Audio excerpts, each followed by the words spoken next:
On average মাসে ২ থেকে ৩ লাখ টাকার মতো ইনকাম করা সহজ। আমি যে সেক্টরটাতে রয়েছি বা যে টপিকে কাজ করছি, এখান থেকে ২-৩ লক্ষ টাকা মাসে ইনকাম করা একদম ইজি একটা ব্যাপার। অর্থাৎ আমরা যদি বলি আপনারা মাসে ২ থেকে ৩ লাখ টাকা ইনকাম করছেন। হ্যাঁ, বলা যায়। আচ্ছা, এবং কখনো এটার বেশিও হয়। দর্শকরা অনেকেই জানতে চায় আসলে ফেসবুক থেকে কি আপনারা ইনকাম করছেন? অনেকেই ভাবে হয়তো আপলিফট বাংলাদেশ হয়তো অনেক বড় একটা টিম। আসলে না, এটার ফাউন্ডার হচ্ছে আমরা ২ ভাই। আমি এবং আমার ছোট ভাই। আপনি কর্পোরেট চাকরি করতেন। হ্যাঁ। তো সেই জায়গা থেকে কর্পোরেট এবং আমি যতদূর জানি খুব প্রতিষ্ঠিত একটা প্রতিষ্ঠানে এবং ভালো পজিশনে কাজ করতেন। সেই জায়গা ছেড়ে ইউটিউবকে আপনি প্রফেশন হিসেবে নিয়েছেন। এই রিস্কটা কিভাবে নিতে পারলেন? আমি যখন শুরু করি তখন আমার হাতে একটা নোকিয়া ফোন ছিল। সেটা থেকেই আমার শুরু। এরপরে একটা করে আমি গ্যাজেট এবং এখন হয়তো আমার কাছে প্রায় ১০ লক্ষ টাকার প্লাস হচ্ছে শুধু গ্যাজেটের পেছনে খরচ করা।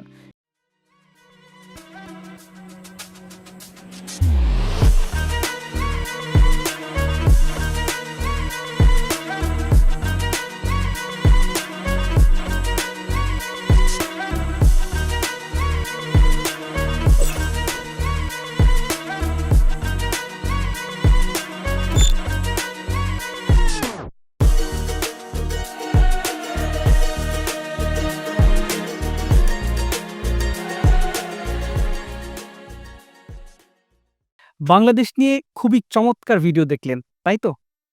এমন চমৎকার ভিডিও ফেসবুক কিংবা ইউটিউবে তৈরি করেন আমাদের বাংলাদেশের খুব জনপ্রিয় একটা ইউটিউব চ্যানেল আপলিফট বাংলাদেশ। প্রিয় দর্শক, আজকের পডকাস্টে আমরা আমন্ত্রণ জানিয়েছি আপলিফট বাংলাদেশের ফাউন্ডার জনাব আরিফুল ইসলাম রুবেলকে।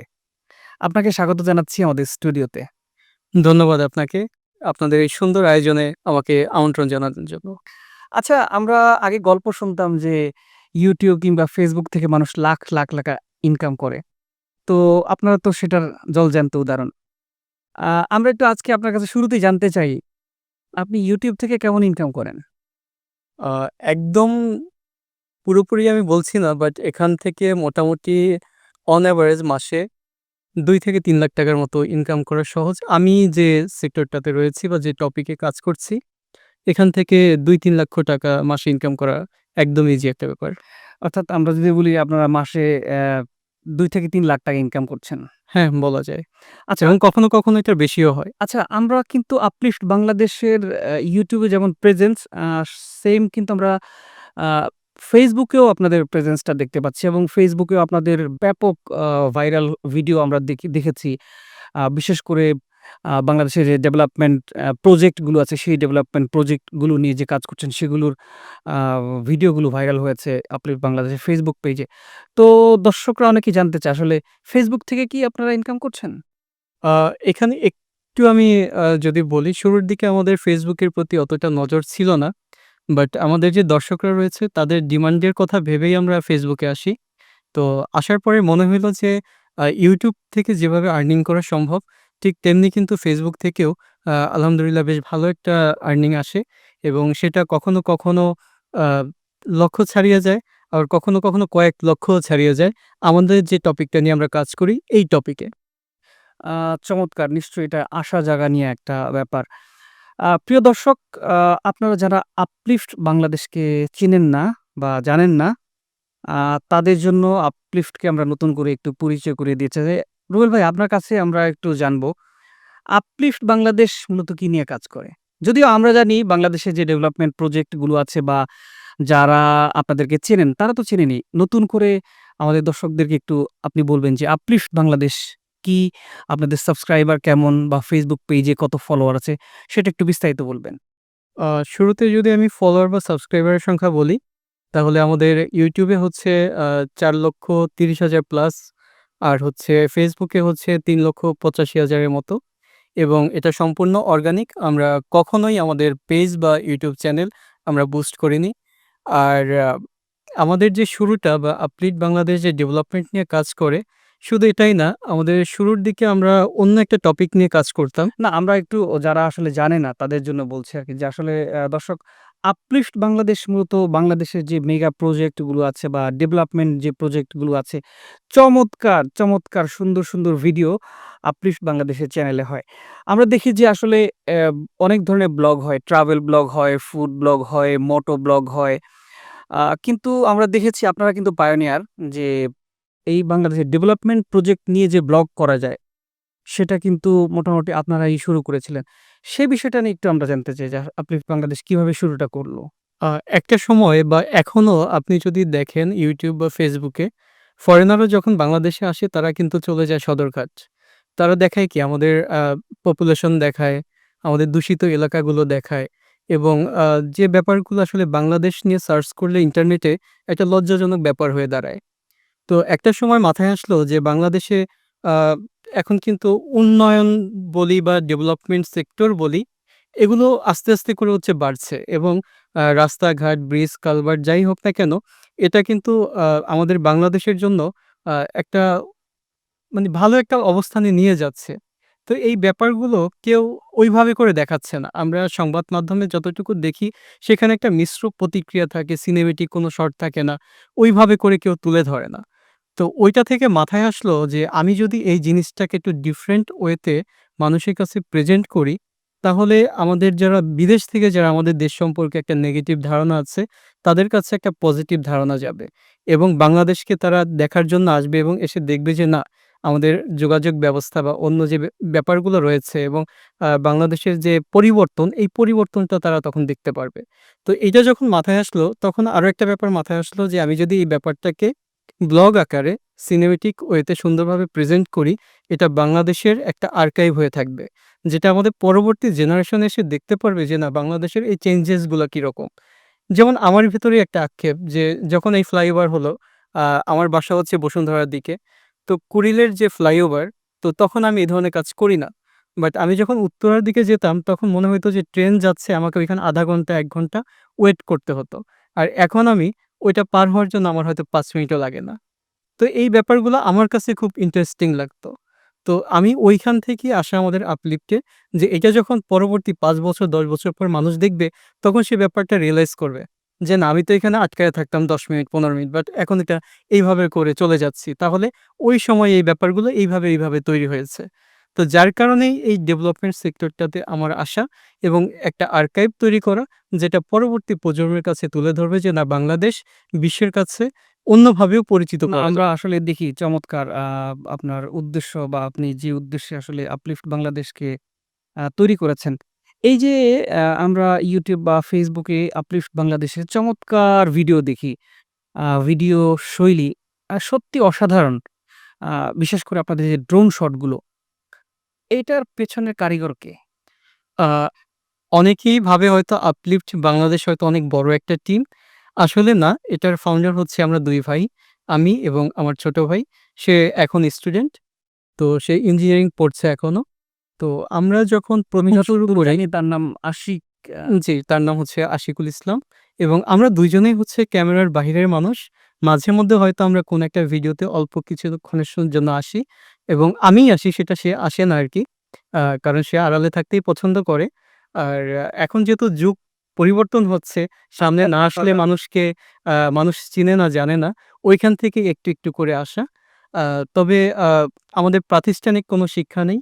ইউটিউবিং বা Facebook বা এই ধরনের ব্লগ বা এডিট এই যে একদম হাই এন্ড এর ড্রোন অপারেট করা। আমরা যতদূর জানি আপনারা ইন্টারন্যাশনাল অনেক এজেন্সির কাছেও আপনাদের ফুটেজটা বিক্রি করেন। সেই সুযোগটা তো আছে। সেটা কি একটু বলবেন? এই YouTube, Facebook এর পাশাপাশি এই যে চমৎকার আপনারা দৃশ্য ধারণ করছেন, বাংলাদেশের নান্দনিক স্থাপনাবলী বা নেচারের দৃশ্য ধারণ করছেন। সেটা যতদূর জানি আপনারা বিদেশি অনেক এজেন্সির কাছেও আপনারা কিন্তু বিক্রি করেন। সেটা কিভাবে হয় একটু বলা যাবে? আ এখানে শুধু বিদেশি না আমাদের আমি যদি দেশীয় অনেক প্রতিষ্ঠান হ্যাঁ, আছে আমি বিক্রি যদি করে। একটু পেছনের দিকে যাই, আমাদের যাত্রা শুরু ২০২০ থেকে। আর আমাদের বাংলাদেশের বিভিন্ন বড়, বড় এজেন্সি, গ্রুপ অফ কোম্পানি এবং প্রতিষ্ঠান তাদের সাথে আমাদের পথ চলা ২০২১ সাল থেকে এবং এ পর্যন্ত আমরা শখানেকের উপরে এজেন্সি এবং আমাদের দেশি-বিদেশি যে বড়, বড় গ্রুপ অফ কোম্পানি তাদের সাথে কাজ করা হয়েছে অর্থাৎ এবং তাদেরকে আপনারা ফুটেজ দিয়েছেন। আমরা তাদের কাছে ফুটেজ সেল করেছি, তাদের সাথে আমরা কমার্শিয়ালি কাজ করেছি এবং আমাদের এই আপলিফট বাংলাদেশেরই ছোট একটা উইংস হচ্ছে আমরা বিভিন্ন অর্গানাইজেশনের জন্য আমরা হচ্ছে ডকুমেন্টারি তৈরি করে দেই। অর্থাৎ আমরা বুঝতে পারলাম দর্শক আপলিফট বাংলাদেশ যে শুধুমাত্র Facebook কিংবা YouTube এ সফল বিষয়টি তেমনটি নয়। তাদের এই দক্ষতাকে পুঁজি করে তারা কিন্তু দেশীয় এবং বিদেশি বিভিন্ন প্রতিষ্ঠানের সাথে আ কাজ করার সুযোগ পেয়েছে। অর্থাৎ আসলে এটা একটা প্রেরণাদায়ক ব্যাপার যে আচ্ছা যারা আ এই সেক্টরে কাজ করতে চায় অর্থাৎ আ YouTube কিংবা Facebook এ কাজ করতে চায় বা ভিডিওগ্রাফি নিয়ে কাজ করতে চায় অনেকেই। তো নিশ্চয়ই আপনারা আশার একটা মানুষ তাদের কাছে। তাদের জন্য আপনার কি ধরনের পরামর্শ আছে? তারা কি করতে পারে আসলে? যদি এই সেক্টরটা অনেক চ্যালেঞ্জিং এখন। আ চ্যালেঞ্জ আসলে সবসময়ই ছিল। আমি যখন এসেছি আমার পরিচিত কেউ ছিল না। আমাকে গাইড করার মতো কেউ ছিল না। আর আমি যদি বলি যে হ্যাঁ, আমার শিক্ষক তাহলে হচ্ছে YouTube। সেখান থেকেই দেখেছি, শিখেছি এবং ঠকেছি। এভাবেই করে শেখা। তবে চাইলে অনেকেই এই পেশায় আসতে পারে। তবে তার জন্য তার ধৈর্য থাকতে হবে। আপনি শুরুতে এসেই যদি মনে করেন যে না আমি কালকেই ৳১,০০,০০০ ইনকাম করব, সেটা কখনোই সম্ভব না। আপনাকে ধৈর্য ধরে আসতে হবে এবং এক্ষেত্রে আপনার এমনও না যে আপনাকে দামি গ্যাজেট লাগবে। আমি যখন শুরু করি তখন আমার হাতে একটা Nokia ফোন ছিল। সেটা থেকেই আমার শুরু।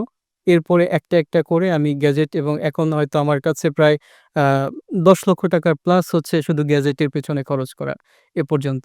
তো কেউ যদি মনে করে যে না আমার আজকেই ৳১০,০০,০০০ ইনভেস্ট করতে হবে, সেটা হবে বোকামি। আপনি যা আছে সেটা দিয়ে শুরু করেন বাট এখানে একটা লক্ষ্য থাকতে হবে, আমার ধৈর্যশক্তি এবং আমি ওই লক্ষ্যে পৌঁছাবো। এটা নিয়ে যদি কাজ করেন তাহলে আপনি সফল হবেন এবং আপনার হাই এন্ড এর কোনো কিছু দরকার নেই। হাতে যেটা আছে বাট আপনি কোয়ালিটিটা দিন বাই মানে ডে বাই ডে হচ্ছে এটাকে ইনক্রিজ করবেন। তাহলে একটা সময় এই একটু আগে যেমন আমি আপনাকে বলছিলাম যে আমরা 100 প্লাস কোম্পানির সাথে কাজ করেছি দেশি-বিদেশি। আমরা কারো কাছে কখনো যাইনি, আমাকে এই কাজটা দেন। অর্থাৎ এমন আপনারা যখন একটা দারুণ প্ল্যাটফর্ম তৈরি করেছেন সেখান থেকেই আসলে ডাক এসেছে। আ এখানে আরো একটু যোগ করব যে আমি যখন কোয়ালিটি কনটেন্ট দিচ্ছি এটা হচ্ছে মানুষ এমনভাবে নিয়ে নিচ্ছে আপনাকে। এমনভাবে মানুষের কাছে পৌঁছে গেছে এবং প্রতিটা কোম্পানির কাছে পৌঁছে গেছে যে না আ এর কাছে গেলে আমার এই জিনিসটা আমি এভাবে করে পাবো।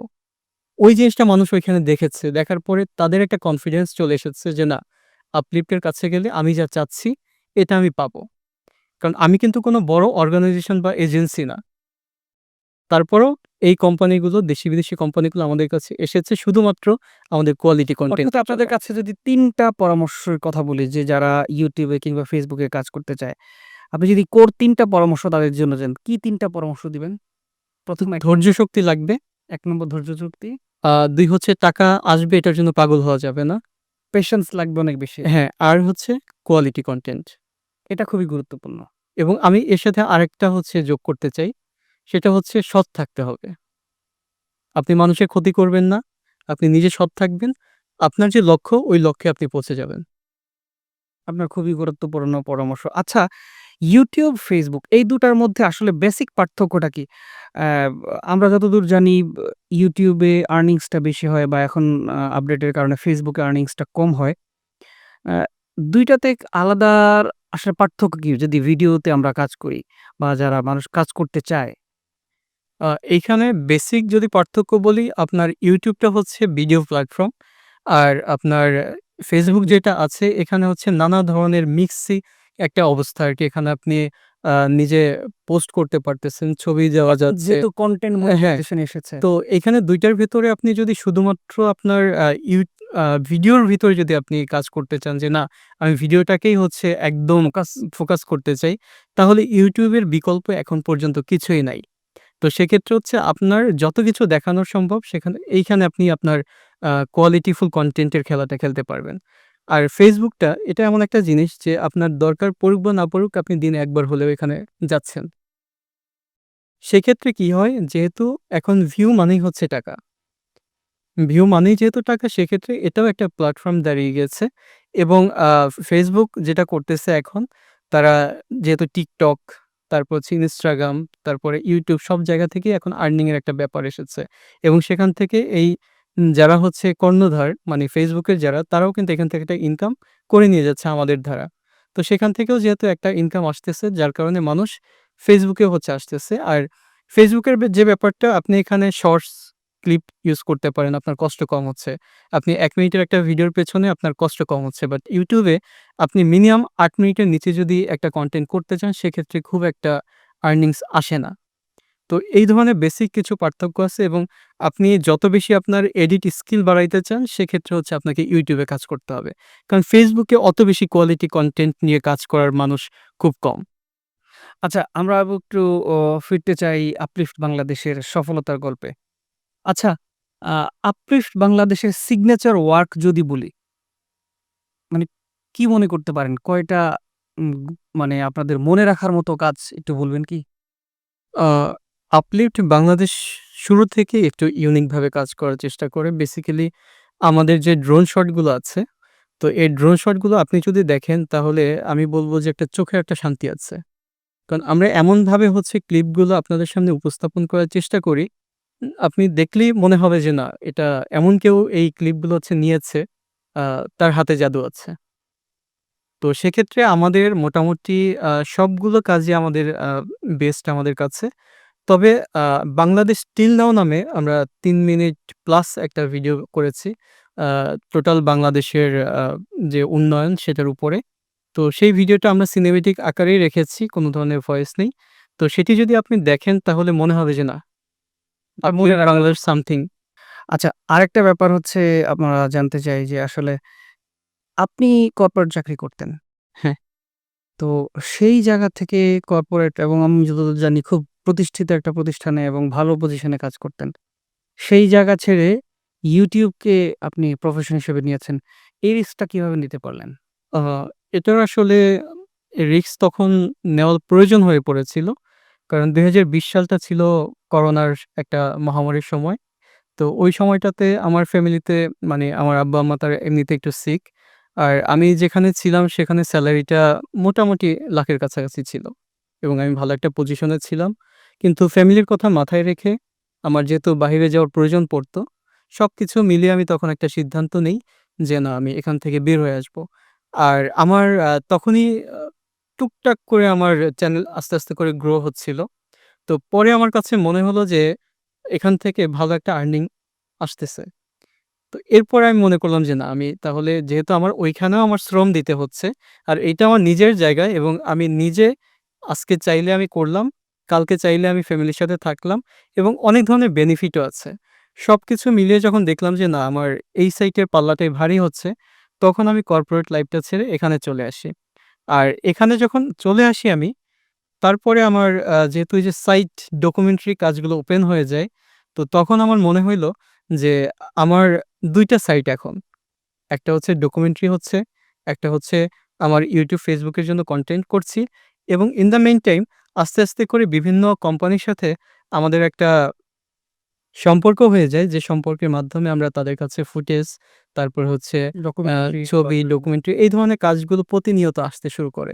তো সেক্ষেত্রে এখনো অনেক সময় দেখা যায় যে আমি নিয়মিত কনটেন্ট দিতে পারি না। YouTube বা Facebook এ আমরা নিয়মিত হতে পারি না আমাদের ডকুমেন্টেশন এর কাজের জন্য।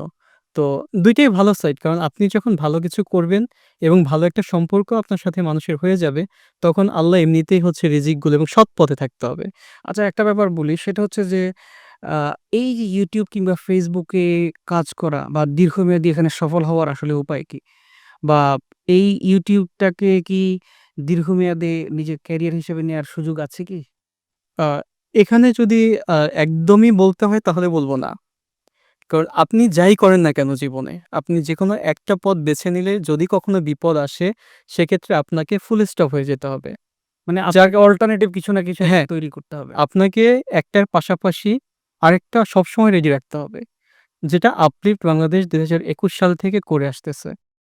ব্লগের পাশাপাশি তারা ডকুমেন্টেশন এবং অন্যান্য যে কাজগুলো রয়েছে সাথে, সেই কাজগুলো একটা, একটা করে উইংস তারা তৈরি করেছে।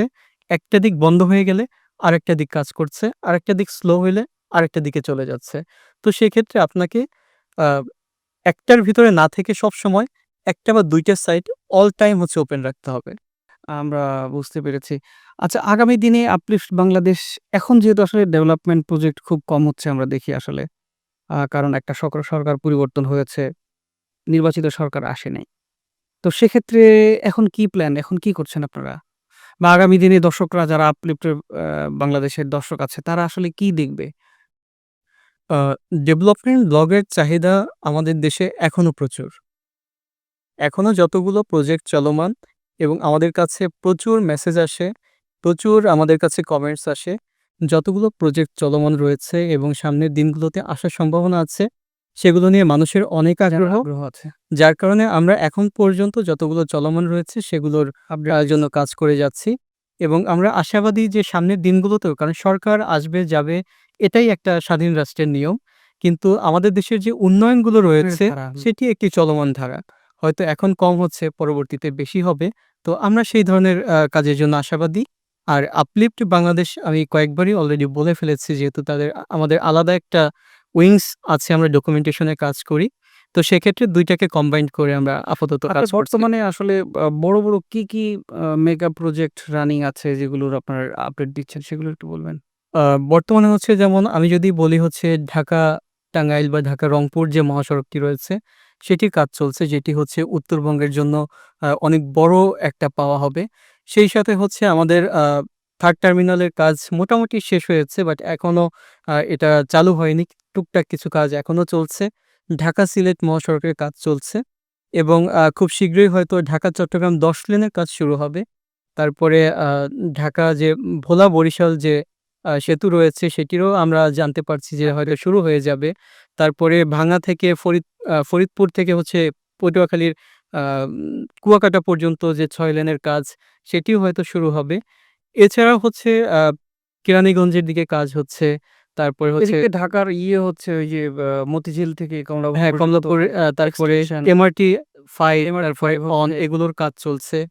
তো আমরা ভাবে করে ওদিকে পাতাল রেলের কাজও কিন্তু হ্যাঁ, চলছে। তো এই ধরনের এই অ অ নদীতে। অ অনেক কাজ আছে এবং ঢাকার বাহিরেও প্রচুর কাজ হচ্ছে।